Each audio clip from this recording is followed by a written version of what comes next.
welcome back. You're still watching Nile Cruise. It's a sunny day. It's a beautiful day here in Cairo, and the Cairo Yacht Club in specific, as Cairo encloses a large number of sporting clubs that provide a wide range of activities and services for enjoying its members. There are numerous yacht clubs in Cairo, including the Cairo Yacht Club that overlooks the Nile River directly and where members can enjoy sailing, boating and windsurfing and water skiing. And of course we'll be talking specifically about the Nile and of course anything activities that are being done in the Nile, and one of them is the Nile Cruise. And Dr. Youssef Mazhar, the Commodore of the Cairo Yacht Club, will be talking more about this. Hello, Doctor. Hi, good to see you. Thank you very much. Okay, as I said in the introduction of this part or this segment of Nile Cruise, we'll be talking more about the Nile. And Correct. of course, one of the activities that can be done within the Nile itself is the Nile Cruise. Yes. So tell me more about your memories in the Nile. Well, the Nile, of course, is an amazing river that flows from the lakes of Africa down through the Sudan, through numerous other countries.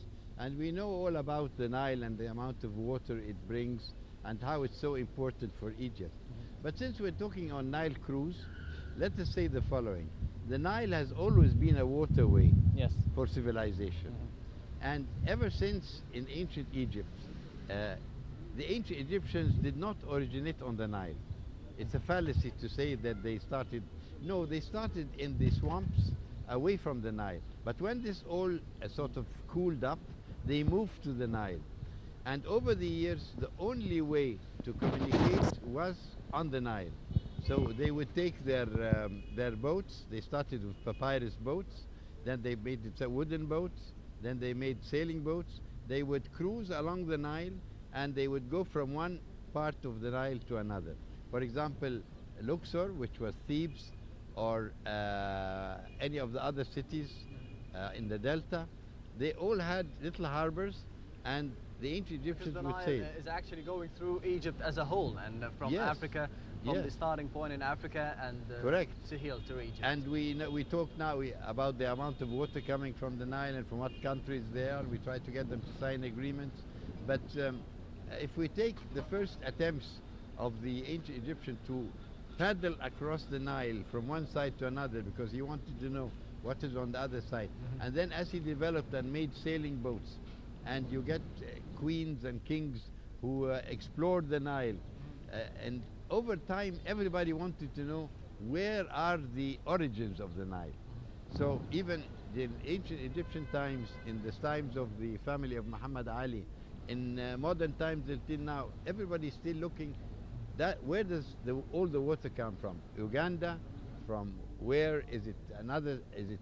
What other city or what other country is there? Yeah. Because the Nile itself is so important for Egypt, for land, for agriculture, for the supply of water, for everything. So what about your maybe private memories with the Nile, because you're the Commodore of the Cairo Yacht Club? Correct. Of course you have done some activities within the Nile itself, some sailing maybe. Oh yes, yes. Yes. Well, most of us at that time started when we were very young. So usually a father or a mother would bring their son. I was 9 years old, and they brought me to the club. And of course I was amazed. Everybody had a boat. There were sailing boats. There were racing. And I was 9 years old. Nobody wanted to take me on a boat. So I would wait, patiently sit there until somebody said, "We'd like to come and crew with me." Crew means you go and help him in the race, pull the ropes and things like that. So the first recollection is sitting there as a young boy, hoping that somebody will say, "Come with me on my boat." So even when I was very young, I fell once into the Nile. I was playing around, Yes. as you see around the Nile here, and I fell into the water. And the interesting thing about it, I was wearing white. And now everybody talks about the pollution and things like that. Well, I fell in white, I came out all white. There was no pollution at that time. So this is one of the first recollections. But if you fell in the water now wearing white clothes, I don't think that it would be a different case right yes, now. it would not be white at all. Yes. At all. So this is the first recollection. Then after that, of course, when I reached the age where I could participate in racing, I would go down in the boats and help as a assistant, which they call a crew. So they know any boat has got many sails or one or two sails. Yes. You pull the sail, you pull the ropes, and become part of the racing schedule of the yacht club. So you've been in love with the Nile for decades now. Oh yes, Right. definitely. And right now we're sitting on the banks of the Nile as well. We're still there, not very far away from where I fell into the Nile, but we are on safer ground today. So now. So what does the Nile symbolize for you now? Well, you know, at that time, as a young boy, it symbolized getting on the water, moving from one place to another, going on. Then after that, it became the symbol of the water coming for Greater Cairo to give it its supply. After that, it became the symbol of these cruise ships, touristic cruise ships that plied the Nile. And let me say one thing, traditionally, all these ships were dahabeyas. So they were not steamships. Dahabeya is a sailing ship. It has cabins there. And all the very well-to-do families in Egypt would go up 3 months in winter to spend their winter in Luxor or Aswan. And they would go up with the wind and they would come back again. Then after some years, the steamers came, big tourist steamers came. And there, I remember now, there were 3 very large ones. One called Egypt, the other was called Sudan, the third one was called Arabia. And they were built here in Bulak, and they would take the tourists up from here all the way up to Luxor, Aswan, and they would stop all along the way. But that would take maybe weeks. Yes, the first dahabeyas, of course, it was a question of being on the Nile for 14 days at least. But they had their cooks on it, they had their friends, they had their, everything was a on. full life. Yes, I mean, they were transferring their life from Cairo, getting very, very cold or hot in summer, and moving up and living the same life on the dahabeya. When the tourists came, of course, they also made this trip. Except there's another recollection. When they started building the bridges, as you know, the Nile bridges, you can see them behind us. The Nile bridges are very famous. Qasr Nile Bridge, the Gala Bridge. Gala Bridge, by the way, has got 3 names. 3 names? Yes. It started by called Kubr al-A'ma, which is the blind bridge. And it's a funny story. It's this bridge up there, but there was links between Zamalek and Duqi. Yes. Right. There was no river there. There was no river? No, that's why it was called blind. There was no water. But then Khalif Ismail started to build the bridge, which is Qasr Nile Bridge. Because Qasr Nile, why? Qasr means palace, and Nile, the palace of the Nile. It was the first big bridge. So when they built it, they had to stop the traffic. So they took this blind arm of the Nile, the small one, started to let the water in and let the ships go in through there. So it became the Nile Bridge, the blind bridge. Then at one time they called it the English Bridge, because the British had during the occupation. Occupation, they had the big barracks there in front of Qasr. Then after that, it became called Badi'a Bridge. Badi'a, if you go back in history, because of the casino. It was the casino, yes, and she was a famous belly dancer, yes. And her casino was just here. So the bridge became Badi'a Bridge. Now, after that, when we got rid of the occupation, it became Gala Bridge. So you see, one thing can have 4 names. Okay, so we've spoken about the aim or the use of the Nile touristically for Egypt. Yes. And you said that in past times, in past decades, and maybe 40 or 50 years ago, people would just leave their lives and take a dahabeya or a touristic Nile cruise from Cairo to Luxor. Yes. So what can we do now to be benefiting from the Nile as well as we did in the past times? This is really a very good question, because it is accepted that the Nile is only being used with 5% of its capacity.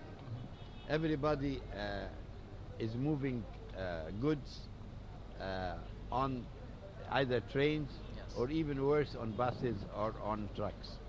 Now, any normal distribution of any country would be that the number 1 is water transport, because it's the cheapest. Water transport, I mean, look at Germany, it has the Rhine. Look at the whole of Europe are on the Rhine. So this is the cheapest. And it's never congested. No, Yes. you don't have traffic lights, you don't have congestion, you don't have anything. At one time, of course, there was a very big effort. There was a big fleet called the Nasser fleet, and they had a lot of boats which took things up. And well, this fell apart. Now they're starting all over again. But I want to say that even traditionally, as young youths or boys, we used to see these ships or these felucas coming down with balalis on it. Balalis are Yes. these water, canisters made out of, because Enna, for example, is very well known for its ceramics and for its earthenware. So they would come loaded with the this kind of products.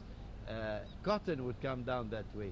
Everything would come there. So we're waiting for the time when we get back to our original situation where the Nile becomes really a traffic thoroughway. Okay, so what about this ship, the ship that you've brought with you? Yes. Before the program, and we're using it right now currently in Yes. Nile Cruise, so tell me more about it. Yes, I'll tell you about this ship, and then I think you will see in the program a number of shots taken of a collection of paintings we have at the club. They have been also been filmed, and you'll find them on the film material. As a hobbyist, being very interested in ships, I started to make a whole series of ships in the different eras of Egypt. So in the clubhouse, of course, we couldn't move the clubhouse here, but there's an ancient Egyptian ship, there's a papyrus ship, Yes. there is ships, there's something like a felucca, and then one time Egypt was very, very strong on the navy, and this was strong of navy of Muhammad Ali, the first person on this dynasty, which ended with King Farouk, who had to leave the country.